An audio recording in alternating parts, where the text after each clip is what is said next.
To exam update. तो आज student, आज के जो भी फर्स्ट शिफ्ट के जो भी क्वेश्चन थे वो मैं आपके लिए लेके आया हूँ।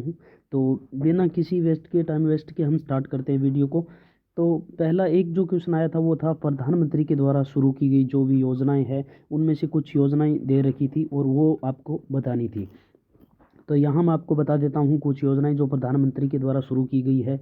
उनमें एक प्रधानमंत्री जन धन योजना है, एक अटल पेंशन योजना है, एक मुद्रा योजना है, एक प्रधानमंत्री सुरक्षा बीमा योजना है, नेक्स्ट है make in India, digital India, Ayushman Bharat योजना। ये योजनाएं सारी प्रधानमंत्री के द्वारा शुरू की गई है। तो इनमें से एक योजना है जो आपको चूज करनी थी। सॉरी, ऐसे क्वेश्चन ऐसे था कि इनमें से कौन सी योजना है जो प्रधानमंत्री के द्वारा शुरू नहीं की गई है, ऐसा करके एक क्वेश्चन था। तो सबसे पहले फ्रेंड्स आपको बता देता हूँ कि अगर आपको वीडियो अच्छा लगे तो लाइक ज़रूर करना। आपका एक लाइक है जो मोटिवेशन देता है। तो नेक्स्ट क्वेश्चन पे चलते हैं फ्रेंड्स। संविधान संशोधन में कितने संविधान संशोधन के है जो कितने तरीके हैं, यानी कितने तरीके से है जो संविधान संशोधन किया जाता है। तो यहाँ पे फ्रेंड्स संविधान संशोधन के है जो 3 तरीके हैं। नेक्स्ट आपको ये भी पता होना चाहिए, मान लो आगे क्वेश्चन बन सकता है कि वो कौन कौन से तरीके हैं। तो आइए देख लेते हैं। जो फर्स्ट है आपका संविधान संशोधन वो है साधारण बहुमत से संशोधन। जो साधारण सिंपल मेजोरिटी अमेंडमेंट होता है, साधारण बहुमत से संशोधन होता है, एक तो वो हो गया। और इस प्रक्रिया में क्या है, दोनों सदनों जो लोकसभा और राज्यसभा है वो साधारण बहुमत यानी उपस्थित और मतदान करने वाले जो सदस्य हैं उनके नॉर्मल बहुमत से संविधान संशोधन किया जाता है। नेक्स्ट है फ्रेंड्स विशेष बहुमत से संशोधन यानी स्पेशल मेजॉरिटी अमेंडमेंट। तो इसमें क्या होता है, यानी इसमें संसद के दोनों सदनों में कुल सदस्य संख्या के कम से कम जो 50% सदस्य है उनकी उपस्थिति आवश्यक होती है। ये होता है विशेष बहुमत से। तो एक हो गया साधारण बहुमत, दूसरा है विशेष बहुमत से, तीसरा है विशेष बहुमत प्लस राज्यों की सहमति से संशोधन। यानी तीसरे टाइप का जो संशोधन है उसमें एक तो विशेष बहुमत, एक 1/2 राज्यों का आपको अनुमोदन आवश्यक होता है। तो ये संविधान संशोधन के है जो 3 तरीके हैं। तो फ्रेंड्स अगर आपको ये भी बताना है कमेंट सेक्शन में कि किस डेट को आपका एग्ज़ाम है, ये आप ज़रूर कमेंट करें। तो नेक्स्ट क्वेश्चन फ्रेंड्स देख लेते हैं यहाँ पे, वो है नीति निर्देशक तत्व से संबंधित अनुच्छेद। यानी नीति निर्देशक तत्वों से संबंधित अनुच्छेद कौन से हैं। तो इसमें कुछ ऑप्शन जो दिए गए थे वो आपको चूज करना था। तो आइए बात कर लेते हैं नीति निर्देशक तत्वों के बारे में। तो यहाँ पे जो directive principle of state policy यानी नीति निर्देशक तत्व है वो भाग 4 में उल्लेखित है और अनुच्छेद 36 से 51 तक है जो उल्लेख नीति निर्देशक तत्वों का है। तो अनुच्छेद अगर देखिए फ्रेंड्स, क्योंकि आपके जो आगे क्वेश्चन है जो ये भी बन सकता है कि इस अनुच्छेद में कौन सा नीति निर्देशक तत्व है, तो आप ज़रूर देख लें थोड़ा। नीति निर्देशक तत्व आपके आयरलैंड से लिए गए, ये आपको पता होगा। नेक्स्ट अनुच्छेद जो 38 है उसमें क्या है, सामाजिक आर्थिक और राजनीतिक न्याय को बढ़ावा देना और नागरिकों के बीच समानता सुनिश्चित करना। अनुच्छेद 38 में ये लिखा है। नेक्स्ट अगर अनुच्छेद 39 देखें तो राज्य को नागरिकों की आजीविका, समान वेतन और स्वास्थ्य और संसाधनों के समान वितरण का ध्यान रखना चाहिए। अनुच्छेद 39 ये भी इम्पोर्टेंट है, राज्य को है जो आजीविका, समान वेतन और स्वास्थ्य का ध्यान रखना चाहिए। तो एक चीज़ आपको बता देता हूँ फ्रेंड्स, यहाँ पे जो इम्पोर्टेंट है वही मैंने आपको दिखाए हैं। और जो नीति निर्देशक तत्व है ये जैसे हमारे मौलिक अधिकार है वैसे बाध्यक नहीं है। इनमें यह है कि राज्य को ये करना चाहिए, ये करना चाहिए, तो मतलब ये कोई बाध्यकारी नहीं है। नेक्स्ट अगर अनुच्छेद 41 देखें तो काम, शिक्षा और सार्वजनिक सहायता उपलब्ध कराना राज्य का यह कर्तव्य है कि वो काम, शिक्षा और सहायता का अधिकार दे। नेक्स्ट अनुच्छेद 32 है काम करने की स्थिति को उचित और मानवतापूर्ण बनाना एवं प्रसूति लाभ प्रदान करना। अनुच्छेद 43 है मजदूरों को उचित वेतन और जीवन स्तर प्रदान करना। तो ये 36 से 51 क्या है, टोटल नीति निर्देशक तत्वों का उल्लेख है।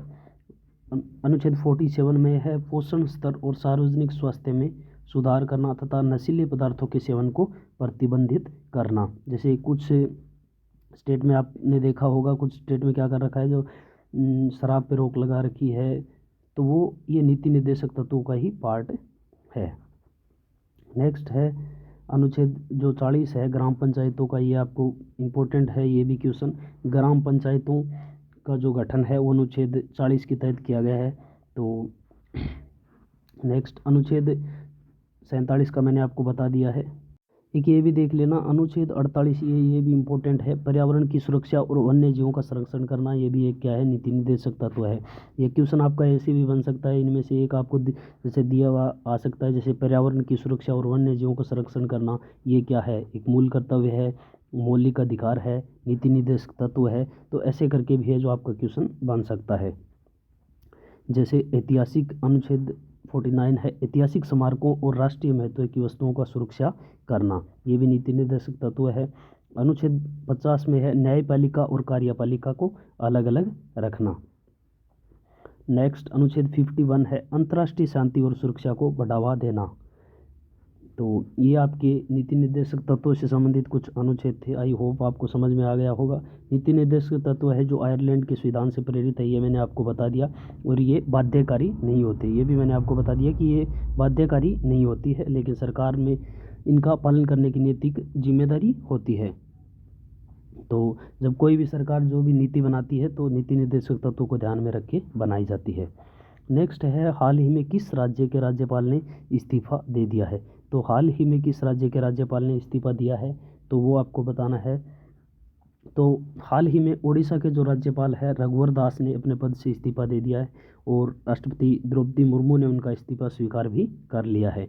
और उनके स्थान पर जो मिजोरम के राज्यपाल डॉक्टर हरि बाबू को उड़ीसा का नया राज्यपाल नियुक्त किया गया है। तो यहाँ पे फ्रेंड्स आपको ध्यान में रखने वाली बात यह है कि जो भी मतलब हाल ही के इवेंट है, जैसे इंपॉर्टेंट जैसे राज्यपाल, मुख्यमंत्री, ज़्यादा आपको डीपली जाने की ज़रूरत नहीं है। आपको पता है कि एग्ज़ाम जो आ रहा है ज़्यादा डीपली नहीं आ रहा है। तो आपको जो ऊपर ऊपर की चीज़ें हैं, जैसे राज्य हो गया, मुख्यमंत्री, CAG, ये चीज़ें ज़रूर है जो पढ़ के जानी है। और नेक्स्ट अगर मैथ का लेवल की बात करें तो मैथ का लेवल थोड़ा हार्ड नहीं कह सकते, आपको जो सिंप्लीफिकेशन है वो ज़्यादा आ रहा है।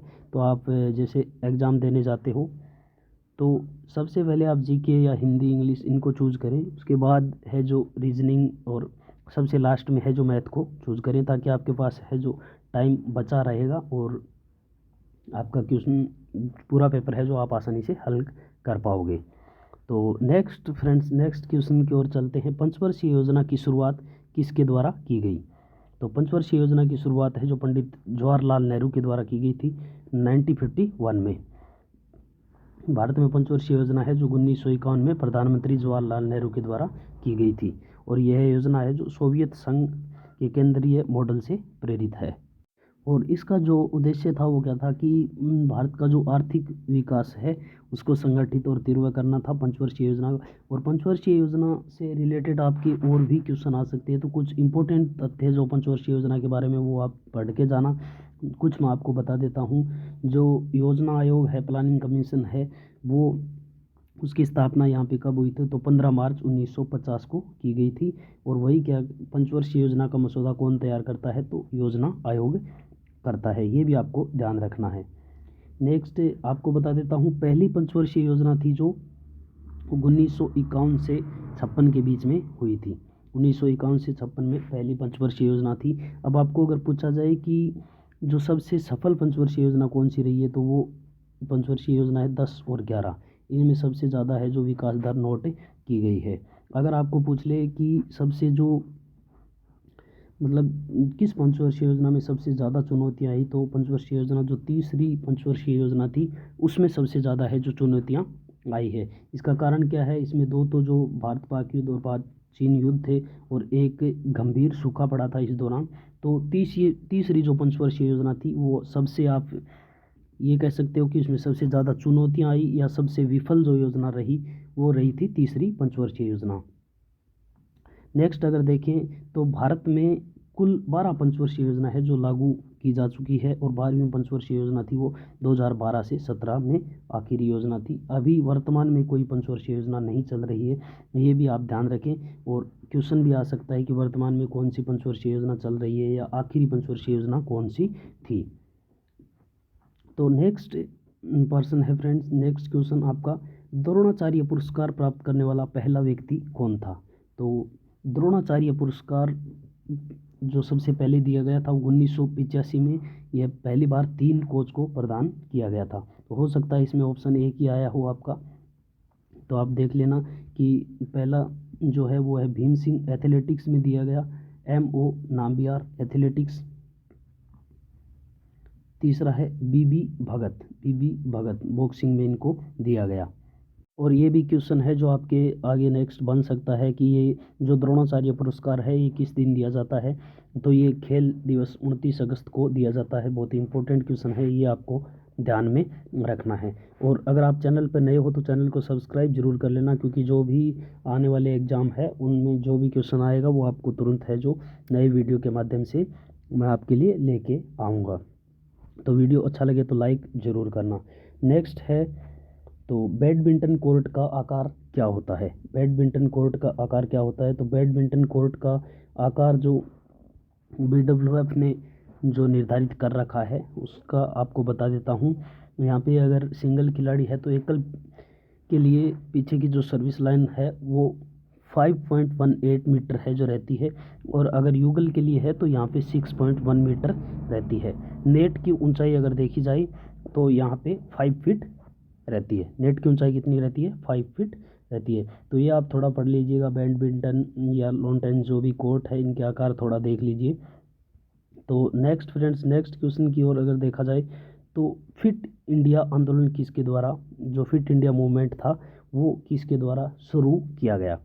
तो जो फिट इंडिया मूवमेंट था वो प्रधानमंत्री नरेंद्र मोदी के द्वारा है जो 2019 में शुरू किया गया। तो इसकी डेट भी आपको याद रखनी है, 29 अगस्त 2019 को है जो फिट इंडिया मूवमेंट शुरू किया गया। तो नेक्स्ट फ्रेंड्स, नेक्स्ट क्वेश्चन की ओर देखें तो यहाँ पे जो भी क्वेश्चन आप यहाँ पे मैं बताता जा रहा हूँ तो आप इनसे संबंधित जो भी इम्पोर्टेंट फैक्ट है वो ज़रूर एक बार पढ़ ले, ज़रूर याद कर ले।